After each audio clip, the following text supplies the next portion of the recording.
si bien no está absolutamente en la currícula de la mayoría de las universidades, ha sido una sugerencia esta porque yo veía cierta falencia, digamos, cuando los muchachos rotaban pediatría.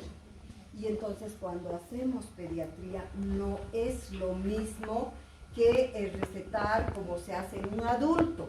Ya sabemos que después de los 40 kilos habitualmente hay una dosis específica fija que utilizamos en adultos, ¿no es cierto? Digamos, la amoxicilina podemos utilizar 1 gramo cada 8 horas, ya está totalmente constituido esto, ¿verdad? O la citro podemos dar los 500 una vez al día, etc. Pero en pediatría nosotros tenemos varios grupos etarios. Entonces tenemos desde recién nacidos, tenemos lactantes más grandecitos, preescolares, escolares, incluso hasta adolescentes nos corresponde a pediatría. Y entonces, particularmente por los grupos más pequeñitos, es que nosotros tenemos que aprender a manejar bien esto. Por lo tanto, queridos, el objetivo fundamental de este tema es que nosotros hagamos un manejo racional de los antibióticos. ¿Qué quiere decir esto?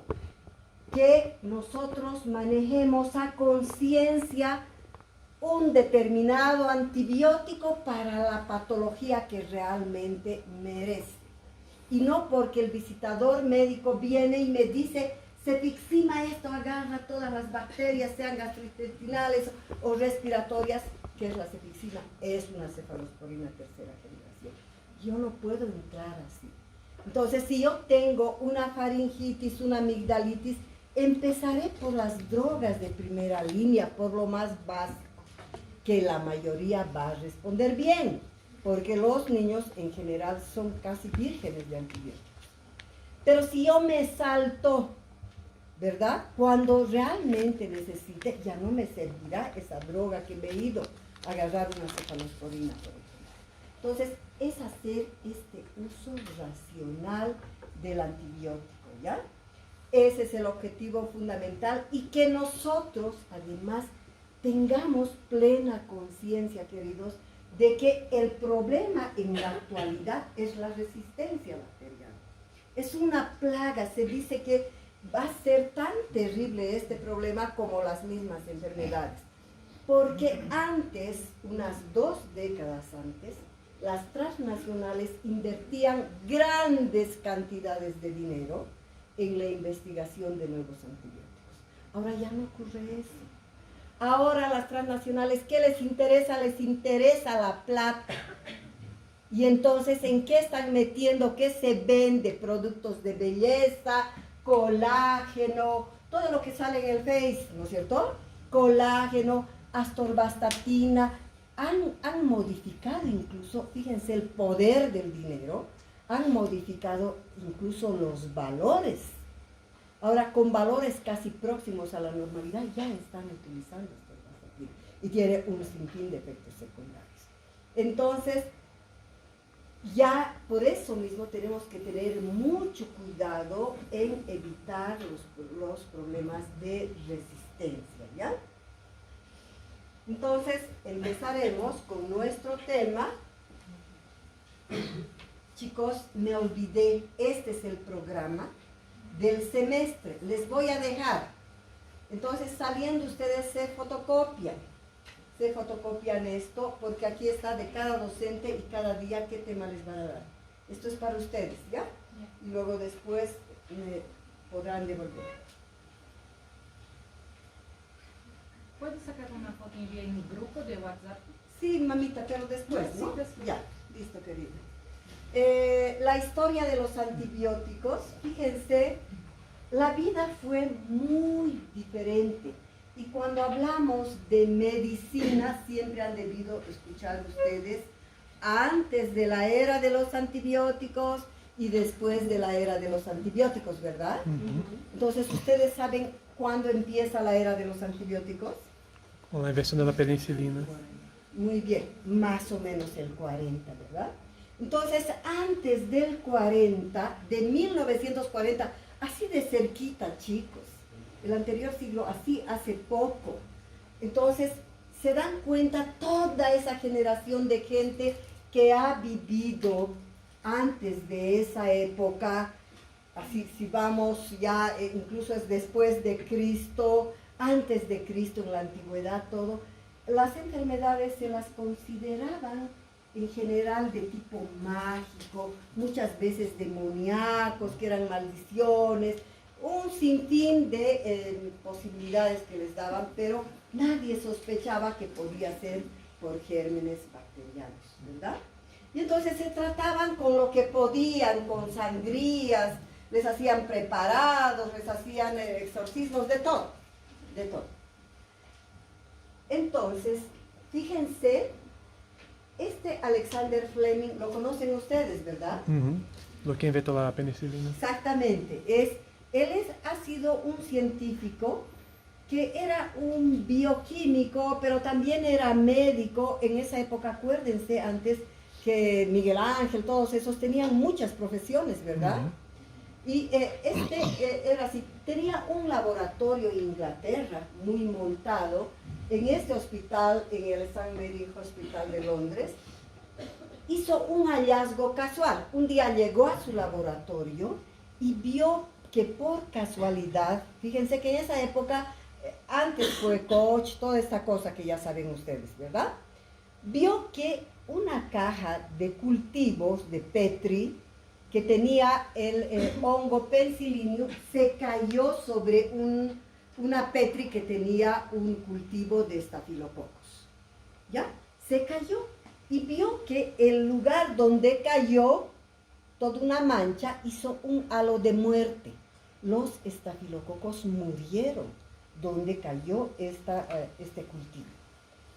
Y entonces él no podía creer, fue un descubrimiento, una cosa tan rara, qué es lo que ha pasado aquí y que contiene, digamos, este hongo Penicillium, no sabía.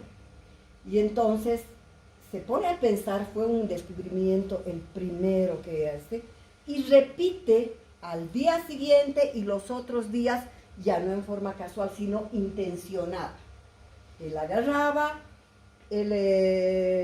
estos cultivos de hongo Penicillium y vaciaba sobre estafilococo, y ya después ya hizo sobre estreptococo y otras bacterias. Y vio en estos primeros que todo el tiempo esto repetía absolutamente lo mismo. ¿Ya? Y ocurrió absolutamente. Entonces, fue el inicio en esta fecha, chicos, 1928, de sintetizar el primer antibiótico como tal, la penicilina.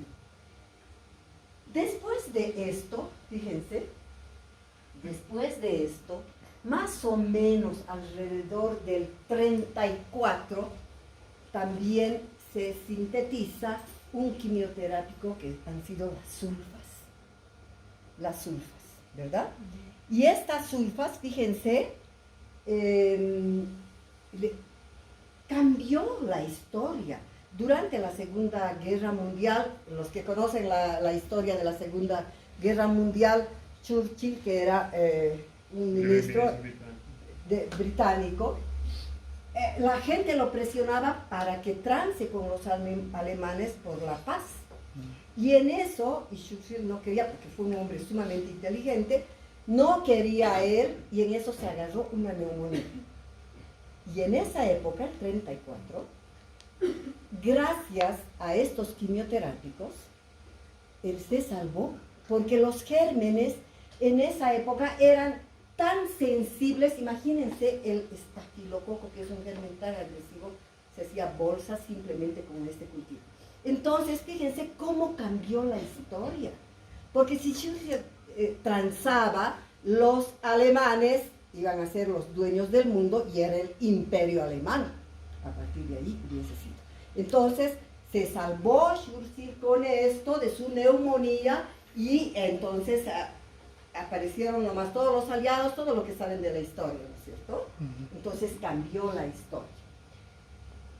De todas formas, esto es una antesala a esto. El 40, fíjense, estos son Florey y Chaín, son discípulos de Fleming. Estos pasó tanto tiempo, fíjense, del 28 al 40, que han ido investigando y viendo cosas, y estos por primera vez se atreven a inocular este antibiótico, la penicilina, que habían aislado de estos hongos, a inocular en animales, en ratones. Y eran ratones infectados con estafilococos, con estreptococos, terriblemente infectados, y la respuesta fue increíble, increíble. Estos ratones se sanaron. Entonces, con ese estímulo, el 41, sigue en Inglaterra, se utilizó por primera vez en un humano. Y este humano era un policía. Era un policía que estaba haciendo, esto es historia, no es invento, chicos, es historia documental. Era un policía que estaba con una septicemia por estreptococo. Y ustedes saben que el estreptococo da, pero septicemias tan terribles, las costras mielicéricas, la pus, todo eso, ¿verdad? Y en esa época todos, absolutamente todos, el 100%, morían si hacían una septicemia, todos morían. Y le pusieron a este policía la penicilina. La respuesta, pero fue espectacular. De lo que estaba ardiendo en temperatura 40, postrado, moribundo, entonces este recupera, se pone bien, baja la fiebre, pero al cuarto, quinto día, no sé exactamente muy bien, sin erradicar bien la bacteria, se les termina toda la penicilina que tenían ellos. Entonces, obviamente el policía empeora, nuevamente presenta fiebre, presenta todo esto, y en ese desespero, esta gente, estos científicos, investigan qué fluidos corporales tenían la penicilina, y investigan en la sangre, en los tejidos, en todo lado, y ven que una concentración grande la encuentran en la orina. Y entonces desde esa época ya se sabe que la eliminación es por la orina, ¿no es cierto? Y logran sacar, les cuento, aislar de la orina, sacan todavía algo de penicilina, pero que no les duró nada.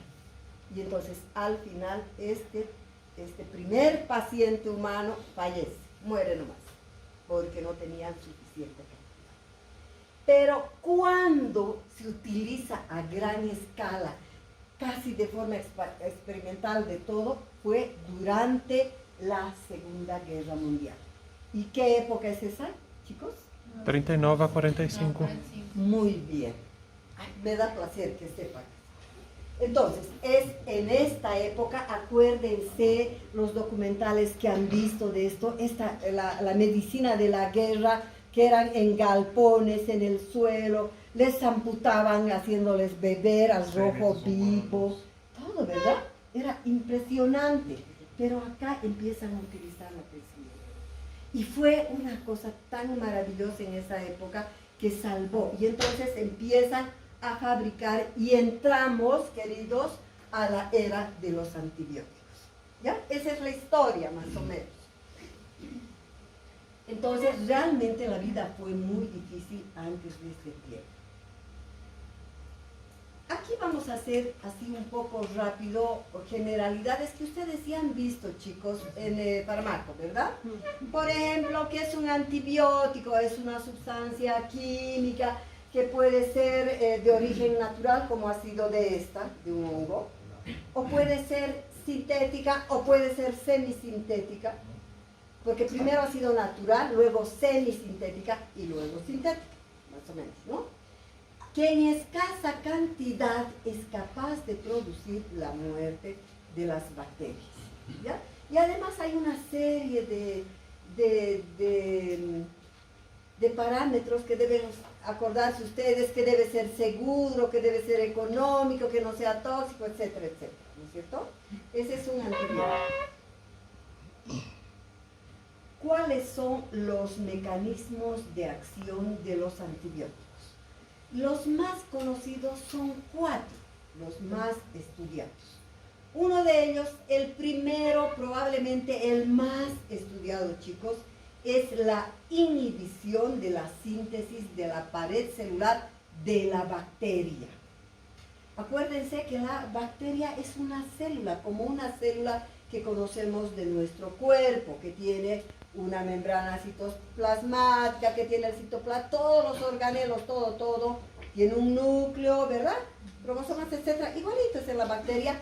La diferencia que por fuera de la membrana las bacterias tienen una costra, que es la pared celular. Está lleno de polisacáridos, es rugosa, es gruesa, es una pared. Esa es la diferencia. Entonces, este mecanismo actúa sobre esta pared. Entonces, impide la síntesis de la pared celular, por lo tanto, es más fácil que el antibiótico penetre al interior y produzca la muerte, ¿no es cierto? Y ahí, por este mecanismo, actúan las penicilinas, las cefalosporinas, que son parientes, vamos a ver, y los antibióticos glucopeptídicos. Un segundo mecanismo es la inhibición de la síntesis proteica en la bacteria. El antibiótico produce esta inhibición de la síntesis proteica actuando en los ribosomas 30 y 50 de las bacterias. Y así actúan los aminoglucósidos, las tetraciclinas, los macrólidos y el cloranfenicol.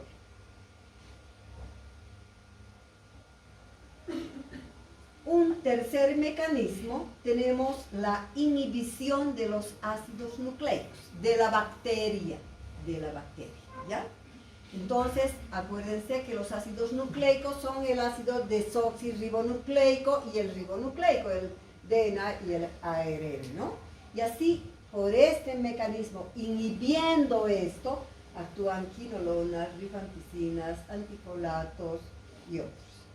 Y el otro mecanismo es la afectación de la membrana citoplasmática, la que está inmediatamente por debajo de la pared celular, ¿ya? Entonces se afecta esta membrana y por lo tanto hay una alteración estructural, no penetra bien, se acumula el antibiótico ahí.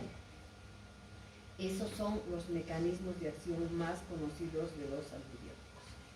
Y se acuerdan del espectro de acción de los antibióticos, ¿verdad? Tenemos bacterias que tienen un espectro reducido y un espectro amplio.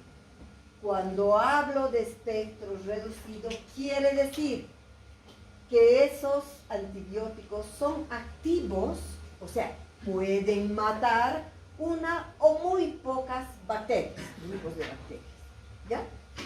Por ejemplo, las más típicas están aquí, como indica en el libro.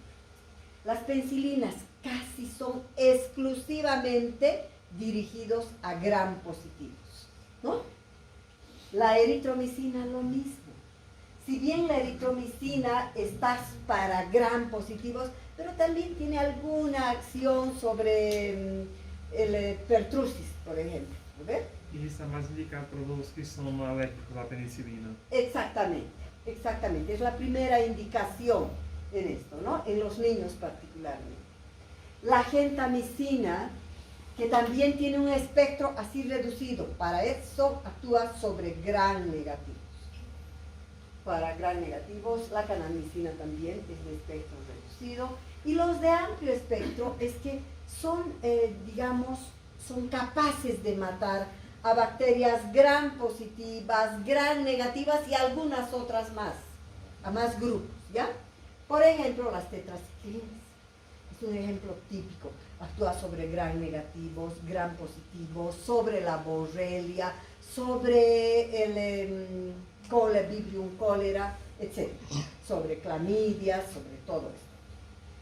El cloranfenicol es una droga increíble, que ha sido utilizada y aún ahora se utiliza, actúa sobre gram positivos muy poco, su acción es más para gram negativos, pero actúa. Este fue el que ha sostenido durante décadas y décadas para matar anaerobios. El único. que cuando se operaba intestinos gruesos, se manipulaba, sí o sí tenía que entrar el cloramfenicol. O cuando estábamos en la época de las meningoencefalitis que ha producido tanta mortandad en los niños, droga de primera elección junto con el ampicilina, porque actúa sobre Haemophilus influenzae, el cloramfenicol. Entonces, ese es un espectro así grande. Las quinolonas, ya saben ustedes, la ciprofloxacina, ¿verdad? Que tiene un espectro grande, lo mismo que el cotrimoxazol. Son de espectro amplio. Ahora, aquí tenemos los tipos de antibióticos. Cuando hablamos también esto, acuérdense, es generalidades. Hablamos de gérmenes bactericidas y de bacteriostáticos.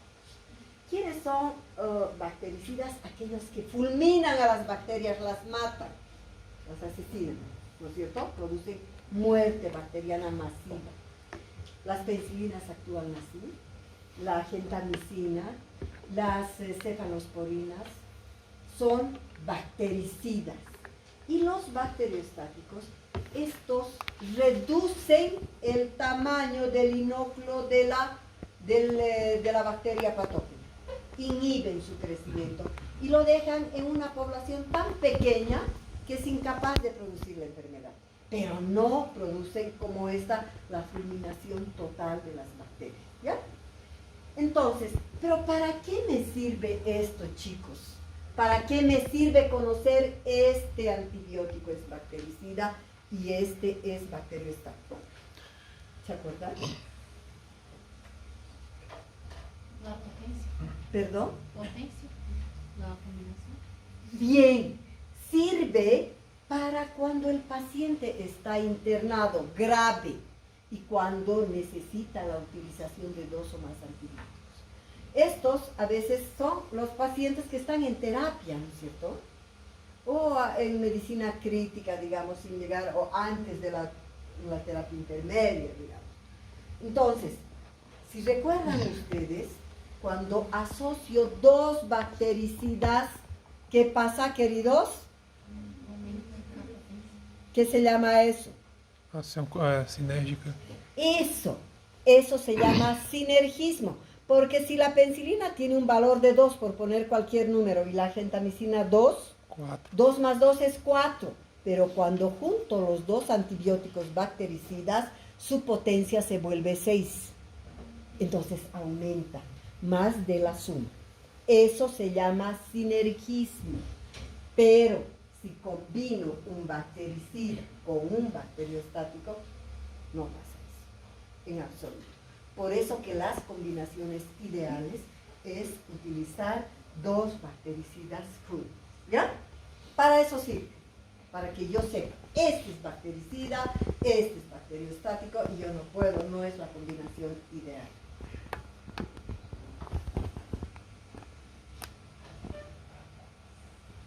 ¿Qué es la resistencia de los antibióticos?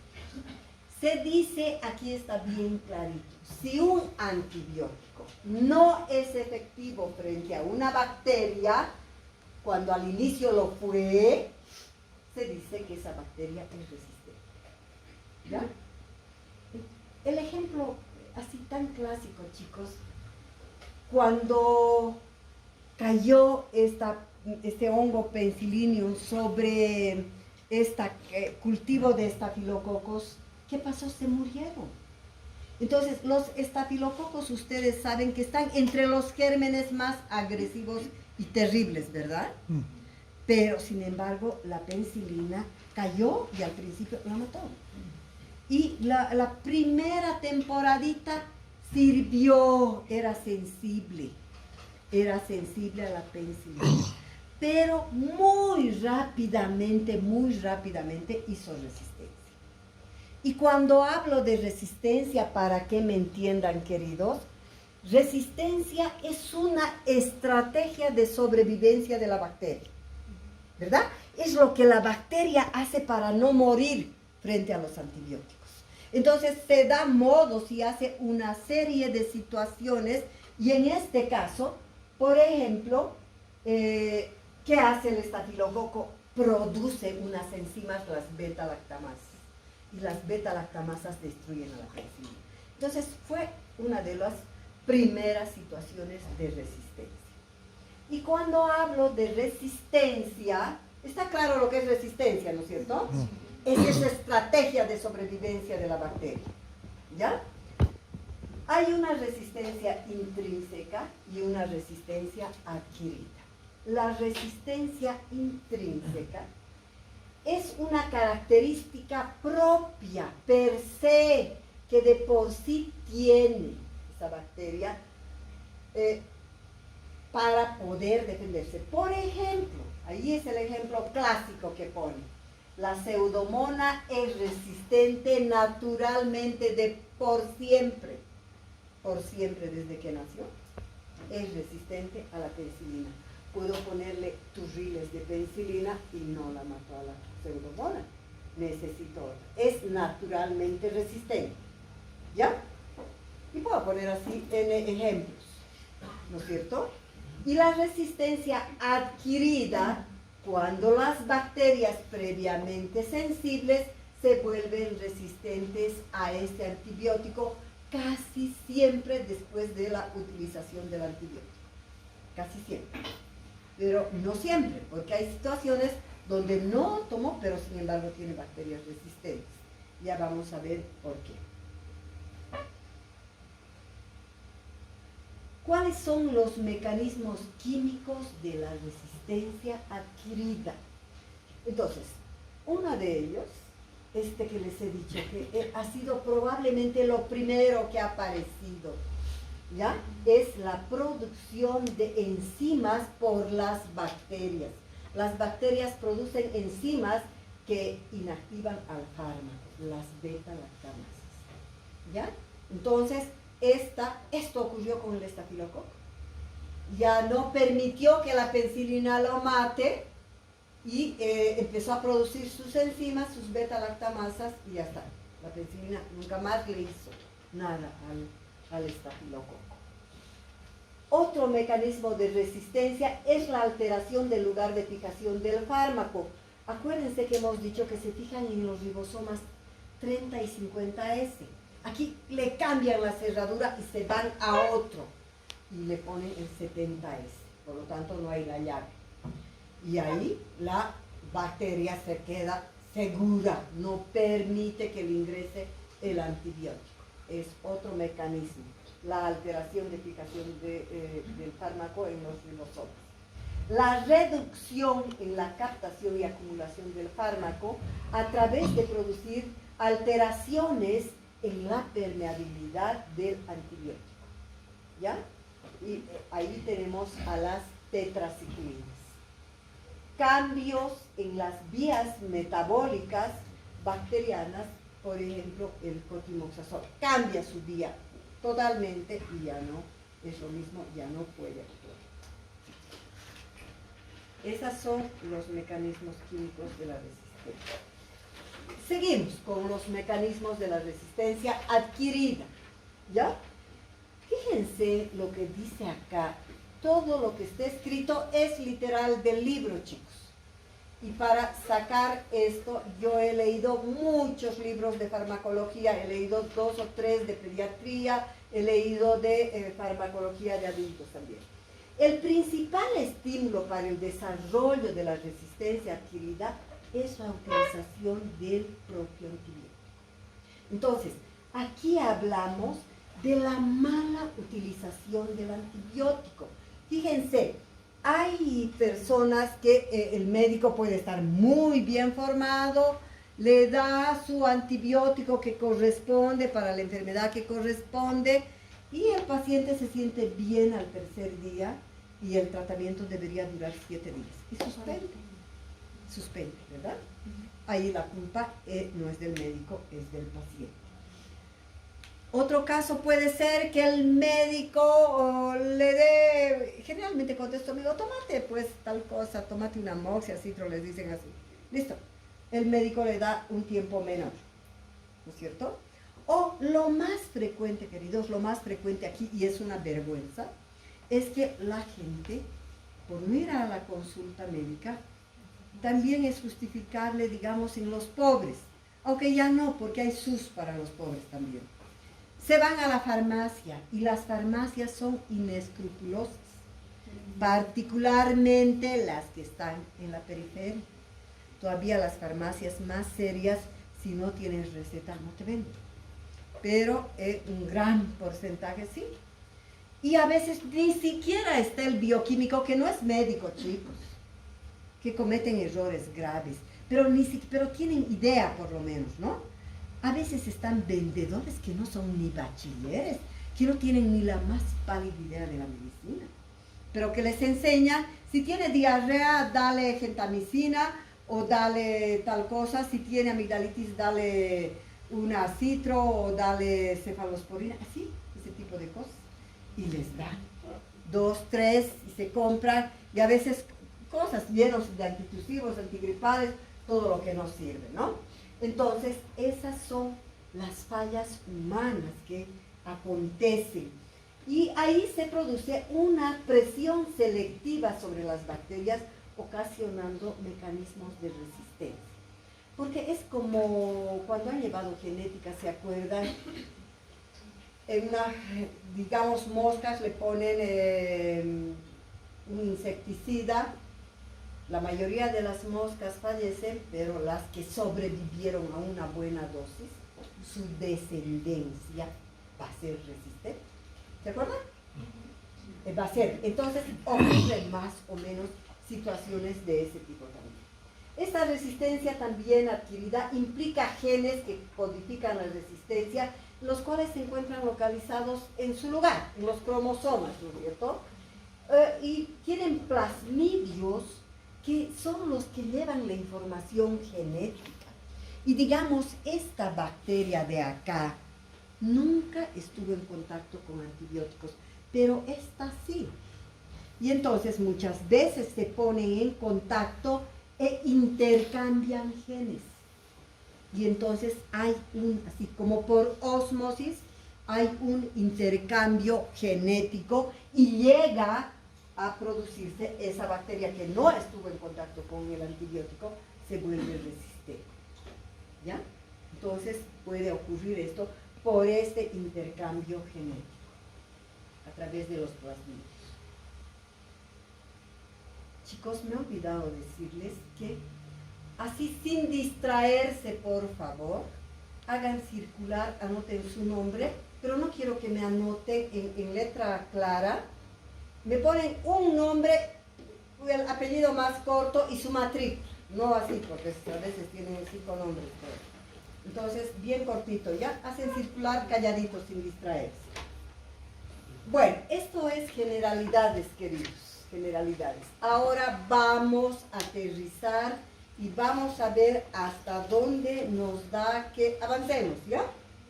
Entonces, vamos a ver antibióticos que impiden la síntesis de la pared celular. Este grupo de antibióticos que impiden la síntesis de la pared celular son los antibióticos beta-lactámicos. ¿Se acuerdan del núcleo beta-lactámico? ¿Se acuerdan, verdad? Eso hemos aprendido. Entonces, estos antibióticos, todos comparten esta estructura beta-lactámica. Por eso se llaman antibióticos beta-lactámicos. Y son las penicilinas, las cefalosporinas, los antibióticos glucopeptídicos y algunos otros beta-lactámicos nuevos que han aparecido después. ¿Ya? Entonces, vamos a ir aterrizando un poco. Tenemos a las penicilinas. Cuando hablamos de penicilinas, ya hemos dicho que las penicilinas son específicos y actúan muy bien sobre bacterias gram positivas fundamentalmente. No se olviden de eso, chicos. Gram positivas, ¿ya? Es su fuerte de ellos, aunque puedan actuar sobre alguna otra situación, pero son generalmente gram positivos. Y tenemos una clasificación de las penicilinas. Tenemos penicilinas naturales que fueron las primeras en sintetizarse. Estas que se han utilizado en la Segunda Guerra Mundial, ¿ya? Eran antibióticos así. Y estas penicilinas naturales se llaman benzilpenicilinas o penicilinas G. Yo me acuerdo que cuando era estudiante de farmaco y cuando leía un libro decía benzilpenicilina y en otra decía penicilina G y yo me conflictuaba y sufría una barbaridad. ¿Y ahora cuál es? He aprendido penicilina G y aquí me dice esto, ¿no? Es sinónimo, queridos, por eso les he puesto las dos cosas. Son sinónimos, es lo mismo que encuentren como penicilina G o como benzilpenicilina. Y estas son la penicilina G sódica o benzilpenicilina sódica, que es de acción rápida, ¿ya? De acción rápida. La penicilina G procáinica, que es de acción intermedia, y la penicilina G benzatínica, que es de acción prolongada, ¿ya? Es de acción prolongada. Tenemos esa primera clasificación y luego tenemos a las penicilinas semisintéticas que son posteriores. Estas en general, fíjense, son viales, son en frascos ampollas, pero estas casi siempre son bioral, estas penicilinas. Entonces, tenemos dentro de estas semisintéticas, después de mucho tiempo, ha sido, porque si tenemos toda la década del 40 que han estado, finales del 50, del 60, han aparecido, ¿ya?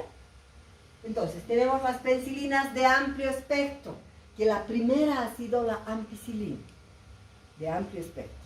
Ha ampliado su espectro de utilizar a las clásicas gram positivas, ha agarrado unos cuantos gram negativos, como el Haemophilus influenza, a la Escherichia coli y unas cuantitas así, ¿ya? Ha ampliado. Y tenemos luego a las penicillinasas resistentes.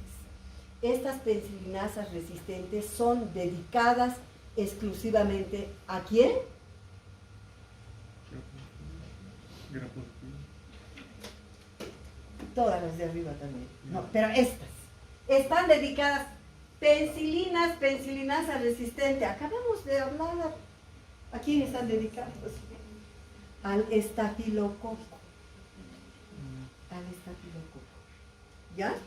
Entonces es contra estas enzimas penicillinasas resistentes. ¿Ya? ¿Qué hace? Estas son exclusivamente para el estafilococo. ¿Ya? Esa es una división.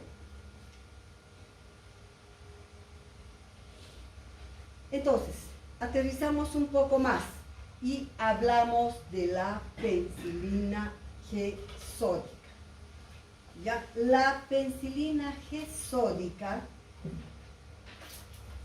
cuando me preguntan en qué circunstancias voy a utilizar a la penicilina G sódica, hemos dicho que es de acción rápida. Y para ser de acción rápida, ¿qué vía voy a utilizar? Intravenosa. Exactamente, tiene que ser exclusivamente endovenosa o intravenosa, ¿verdad? ¿Y en quiénes entonces, por lo tanto, utilizaré? En los pacientes más graves. ¿Y dónde están los pacientes más graves? Están en los hospitales, internados, ¿no es cierto? Entonces, es de uso exclusivamente intrahospitalario, pacientes graves. Son pacientes que tienen neumonías, septicemias, que tienen osteomielitis agudas, etcétera. Todo lo que se pueden imaginar, así grave, pero que están internados, están en la UTI o están en sala de medicina general, pero de los graves. ¿Ya? Ahí están. Entonces, esto, chicos, fíjense la dosis, como tiene un abanico así gigante. Y va desde cifras tan bajas como 100.000 unidades internacionales hasta tan altas como 500.000 unidades internacionales, kilopeso día, cada 4 a 6 horas. 100.000 unidades internacionales habitualmente se emplea en casos simples. Por ejemplo, una onfalitis que está empezando en un recién nacido, donde vemos que el muñón umbilical, la piel del muñón se pone roja y sabemos que está entrando la infección. Y que si yo no actúo rápido, esa termina en septicemia bien rapidito, en recién nacido, ¿verdad? En situaciones así puedo utilizar la sífilis congénita, etc. 200.000 unidades internacionales habitualmente uso en las neumonías en pediatría. Esta es la dosis de las neumonías en pediatría. 200.000 unidades internacionales kilopeso día. Y 500.000 utilizo para las formas más severas. ¿Cuáles serán las enfermedades más severas? Bacterianas. Meningitis, muy bien. Septicemia, estas Tétano. neumonías graves que se están muriendo, osteomielitis terribles, ¿verdad? Todas estas situaciones. Entonces, en ello se utiliza así cifras tan altas como estas porque son kilopesos. Y utilizo cada 4 horas hasta estabilizar a mi paciente, y que generalmente es 1 o 2 días, ¿ya? Y luego que he estabilizado, le ha bajado la temperatura, lo veo mejor, ya hago el mantenimiento cada 6 horas. Les dibujaré un poquito esto para que me entiendan. Si yo tengo aquí esto que estoy dibujando, lo ven ustedes absolutamente en todos los libros, ¿verdad? Donde aquí está 0 y digamos aquí está una variable que sería tiempo y aquí la otra variable que sería la concentración, digamos, del antibiótico, ¿ya? Entonces, más o menos es así igual. Esta sería la máxima concentración y la concentración más baja, ¿no es cierto? Ya. Y aquí, fíjense, esto sería 1 hora. Esto voy a hacer aquí en horas, ¿ya, chicos? 1 hora, 2 horas, 3 horas, 4 horas, 5, 6, 7, 8, 9, 10, 11, 12, ya. Cuando agarro una variable, ustedes saben esto, todito hasta el final debe ser en lo mismo, ¿verdad? Pero nada más para que me entiendan, no se hace así, yo voy a cambiar a partir de aquí, ya, voy a poner, si aquí son 12 horas, voy a poner que aquí es un día, no hay relación, ¿no es cierto? Pero no importa, este es un día, aquí son 10 días, aquí son 20 días y aquí son 30 días. ¿Ya? Estoy mezclando, que no se debe hacer nunca, yo para que me entiendan nada más. Entonces, cuando la penicilina sódica coloco en la vena, entonces aquí empiezo, apenas he empezado la concentración sube y se vuelve vertical, ¿verdad? Así, parada, rectita, porque agarra concentraciones hiperaltas, ¿ya? Y luego empieza a bajar, he terminado, y empieza a descender esta curva. Empieza a descender la curva, tan chueca hecho, chicos. Debería ser casi vertical, ¿ya? Y más o menos sigue descendiendo y alrededor de las 3, 4, desde las 3 hasta así, baja, así. A las 6 horas, porque esto es horas, ¿no? A las 6 horas se ha empezado a eliminar, ha llegado a lo más bajo y se elimina. Entonces, si yo estoy frente a un paciente grave, esos primeros días hasta estabilizar, no hago que llegue aquí, porque corro el riesgo. Entonces, pónganse, cuando está más o menos a las 4 horas por acá, nuevamente vuelvo a colocar otro y me hace este pico. ¿Ya? Y vuelvo a colocar. Cuando mi paciente ya está mejor, pondré cada 6 horas. ¿Ya? Así ocurre es en aguja con la penicilina sódica. Concentraciones hiperaltas que bajan bastante a partir de las 3, 4 horas y se pierden totalmente a las 6 horas. Pero ¿qué pasa con la penicilina procáinica? Voy a aprovechar nomás hacia el dibujo, ¿ya? La penicilina procáinica es por vía intramuscular. Yo coloco, sube su concentración y más o menos mantiene así y más o menos a las 12 horas se pierde.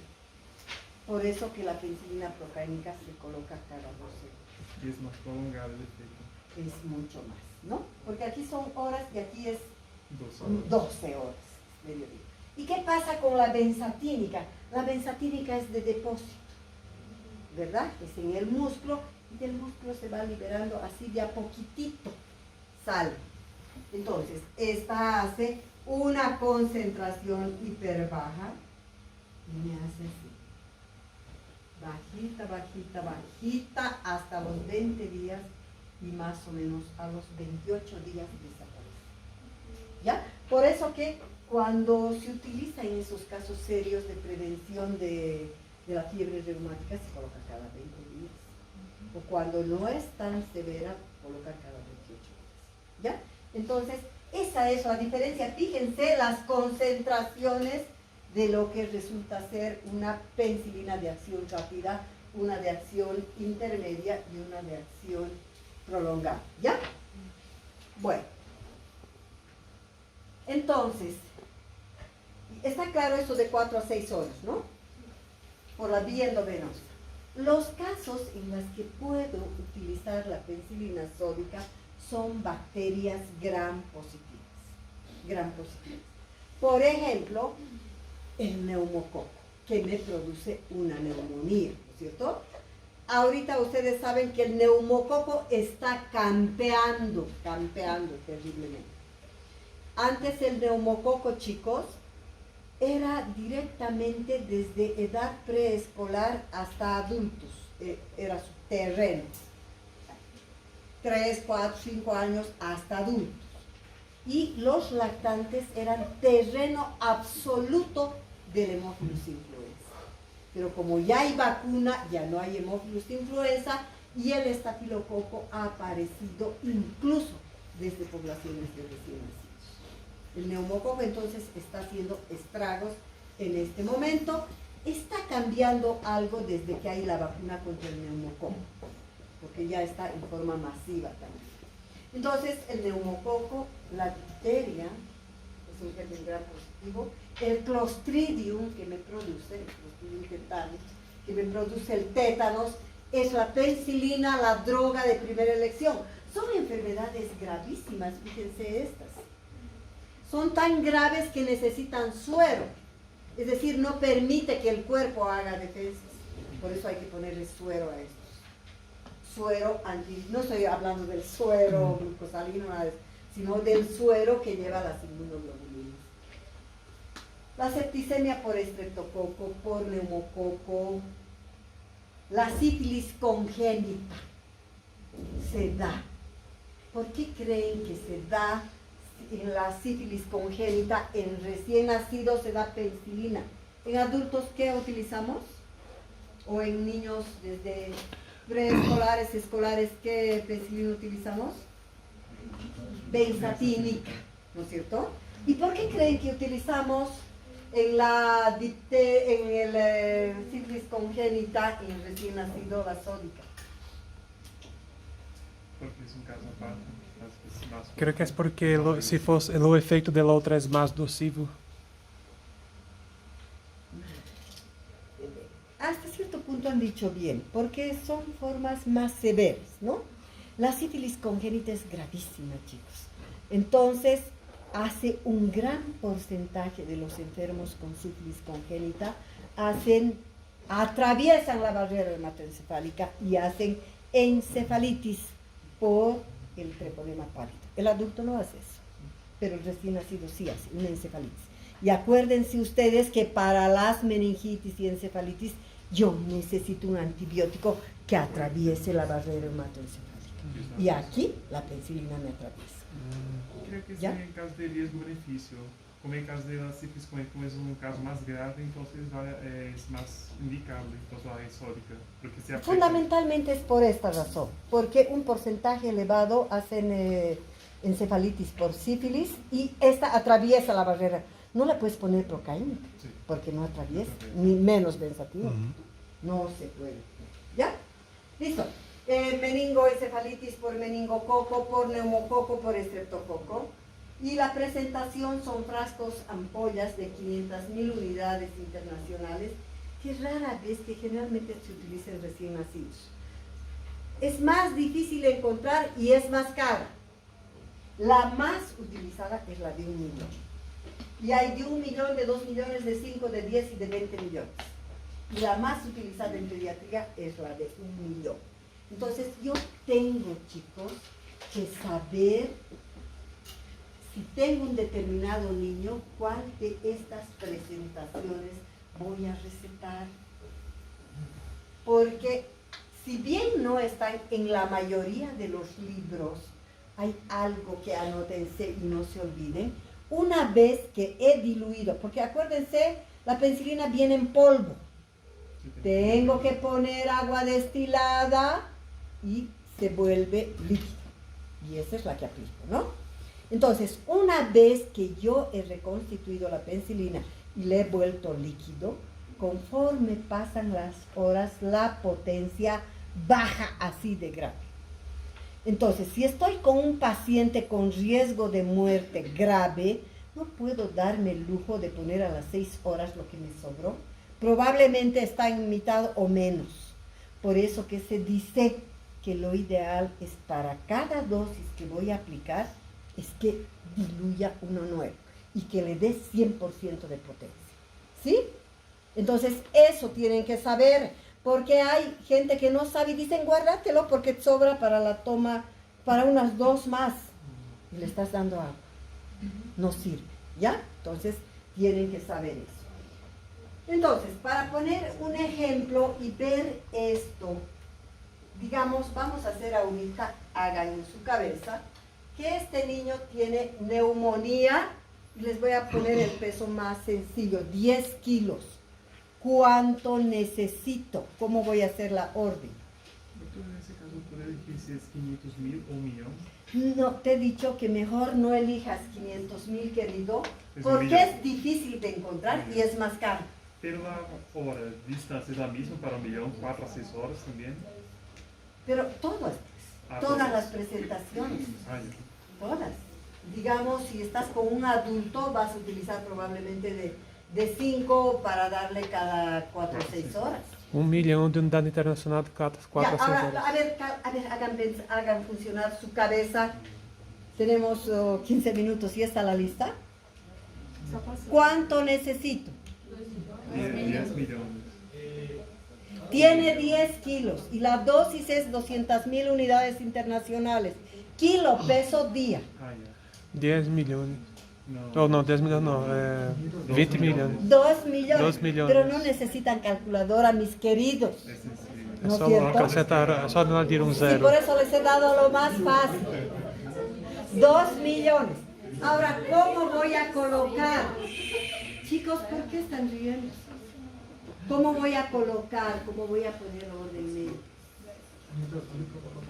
1 millón cada 4 a 6 horas. A cada 4 horas de pacientes graves. Não, não. 2? A ampolha vem de 2. Ah, La dosis para 24 horas son 2 millones, ¿ya?